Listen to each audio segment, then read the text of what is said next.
What Piranha Plant and Persona 5 Joker has proved is that the Super Smash Bros. Ultimate DLC will be unpredictable and make impossible fighter inclusions possible, similar to Cloud Strife and the Smash 4 DLC. After all, they want us to buy the Fighter Pass or individual DLC.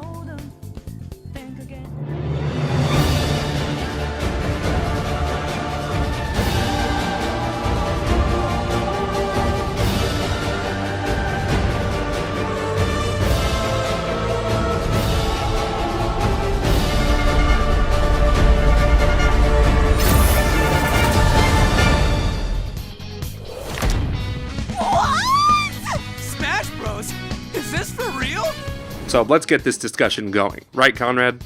Yeah, absolutely. It looks like the Super Smash Bros. Ultimate DLC will be something completely different than we expected. But following the reveal of Piranha Plant at the last Super Smash Bros. Direct, there isn't anything to be surprised about anymore. The fact that Nintendo is selecting this, it just shows that they want to bring as much third-party or unexpected focus on the franchise as possible. And yes, people have been talking about Joker from Persona 5 a couple of times before, but people thought it was impossible because the game Persona 5 itself is owned by Sony. But that doesn't go for the characters itself, it's owned by Atlus, and that's why it was possible for Nintendo to ask Atlus to bring Joker to the Nintendo Switch and Super Smash Bros. Ultimate. Of course, people would start speculating immediately that this means that we're getting Persona 5 on Nintendo Switch. That is less likely. I think it is. I still think it is, because it's like the fact that Sony let this happen. You can say Atlus was involved in this, which they were, but they had to go to Sony and say, is this okay? So I still feel like that's a possibility. I really don't feel like we should count out anything, because after this reveal, it's just like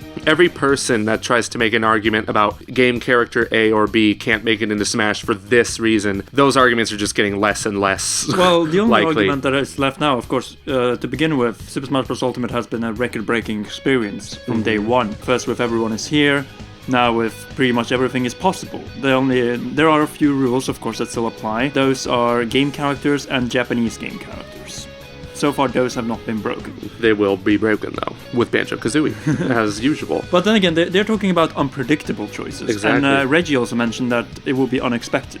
And the likes of Geno and Banjo-Kazooie are expected characters. Are they expected? They're just wanted, though. They're not.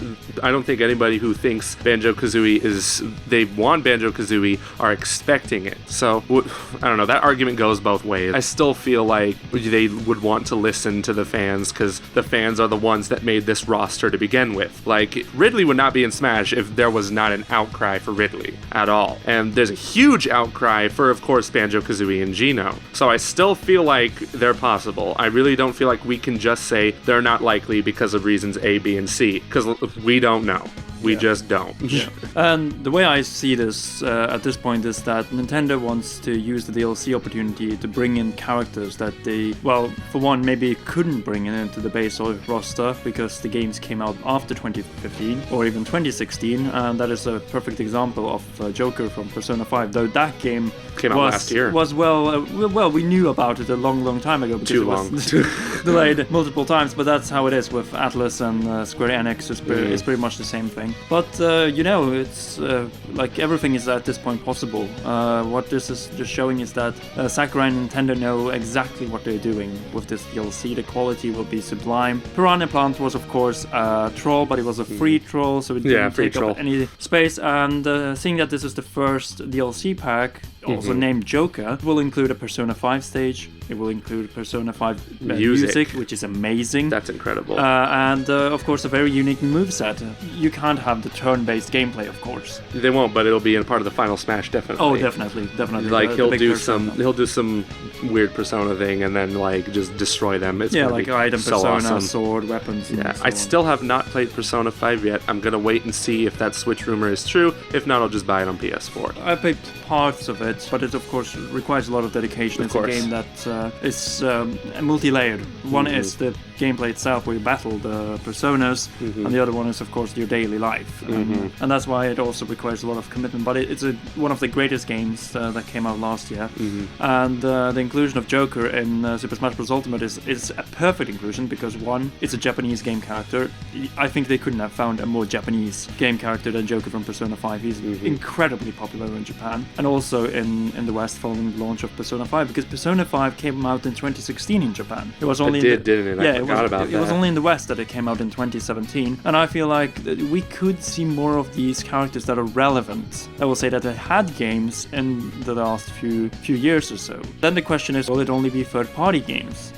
Or will they also go with more Nintendo? Like, obviously, a Fire Emblem character is a given at this point. Yeah, let's be real. Fire Emblem Three Houses is coming out. They're going to use one of the characters. And that game is coming out in spring 2019, and the DLC packs will be coming out all the way until December, probably 2019, and that means that we're definitely getting a Fire Emblem Three Houses character, soundtrack from Fire Emblem Three Houses, and the stage based on Fire Emblem Three Houses. But what if we get Poochie from Cardboard Adventure? He's more of an assist trophy. Yeah, he's more of an assist trophy, and I feel like two of the spots are already taken. One will go to Fire Emblem, a character from Fire Emblem Three Houses.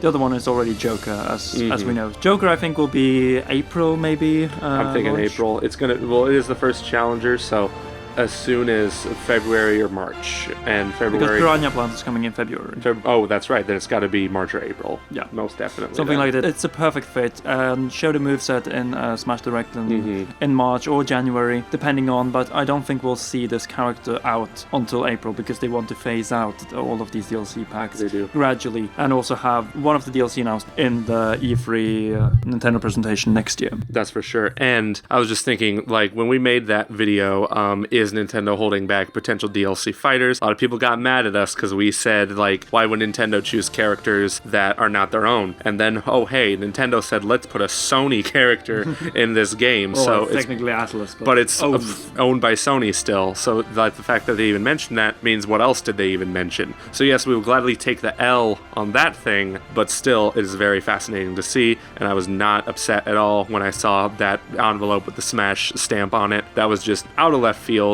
We were going to record our reaction, but then we thought it was Metroid and it wasn't. So that's a video for another time. Yeah, that's a video for another time, and we'll also be discussing all of this and the 2019 DLC more in depth with Roger Space, who will be joining us for our end of the year discussion, because let's face it, the DLC is all about 2019. Well, all the announcements might be made in 2019, but they said, like, there was a little disclaimer at the bottom. They never outright said it, but I read it. Like February 2020. Yeah, they said this will go up until February 2020. Okay. So we're definitely getting some until February 2020. This game's going to survive and through the next decade. Oh, definitely. And it's now, like, based on what we have been playing, it's fast-paced, it's so well-balanced, and the gameplay is definitely the best in the series. It is, most definitely. We are looking forward to the DLC, as our prediction is, of course, that two of them will be one Fire Emblem and one, obviously, Persona, as we already have gotten. And then the rest will probably be split between third-party and first-party characters. I feel that Sakurai is still sticking to the principle of having game characters and Japanese game characters. I don't want there to be just Japanese game characters, though. I believe he said a while back that he's considered having American fighters in there as well. And it's like, and if we only restrict it to just Japanese, I feel like that just doesn't do the game as justice. As it should, because it's like there's so many American gaming icons out there. It could be a good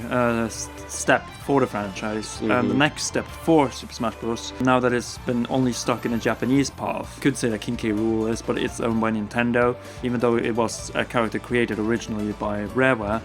But as I see it, I would say that the DLC will consist of two third-party characters, or three, or two Nintendo characters. I think they will stick to that. I don't think we're getting any indie characters, though. I don't think we're going to get... Sorry, Sans fans, but your time is up. So, no meme characters. Like, Sakurai wants to make this the truly ultimate Smash Bros. Experience, and that also comes to the DLC. Of course. Beyond that, I think we just have to wait for 2019. I wouldn't be surprised if we get the gameplay of Joker, because we didn't see any gameplay yesterday. No, we didn't. Not at all. So I think that it's pretty much the same situation as we had with Mewtwo. First paid, he was a free exclusive character for some time. But then we got a gameplay trailer in January. And I think... Was it January? I thought it was later than that. Like Or was it April Fool's? It was, actually, I think. Well, whatever. Whoever's editing this could have fact checked it for us anyway. Yeah. But yes. But it was early in 2015 anyway, was. and I think they will do the same thing, and then we'll get the reveal of the next DLC character, and I'm not going to be surprised if it's the Fire Emblem Three Houses character that we talked about, because then you would probably get next trailer with launch date for Fire Emblem Three Houses, and then followed by boom, the character is coming in Smash. That's an appropriate thing to do. Do you think we would see the Smash trailer first and then the Three Houses trailer, or vice versa? Because either option really works. Yeah, they could do it the Animal Crossing way. They could. But I think it's more going to be like, oh, here you have the Fire Emblem Three Houses trailer, and then boom, in Smash. I agree. It doesn't matter either way. But yes, very exciting stuff. Smash Bros. Ultimate's out today. We're playing it right now. And we will talk about this way more with Roger's Boost. Yes, exactly. So tune in for that. If you guys like this video, be sure to hit that thumbs up. And if you are new, subscribe and click that notification bell to know when we upload another video regarding the Nintendo Switch, Super Smash Bros. Ultimate, and every other game franchise coming out in 2019. It's going to be a big year. And we'd also like to thank our patreon.com/CommonRealm supporters, including royal producer Kenyatta Ali. So be sure to visit that link and find out how you can join the ranks in exchange for some awesome perks. Finally, you should also check out our Inside Super Smash Bros. Ultimate review, which might be up while you're watching this. And we also are going to upload the second part of the bosses video, which will include all bosses. Of course, it will be spoiler heavy, so we highly recommend you play the classic mode and World of Light before watching that one, so you don't get spoiled. This is cool. We'll see you in the next one. Bye-bye.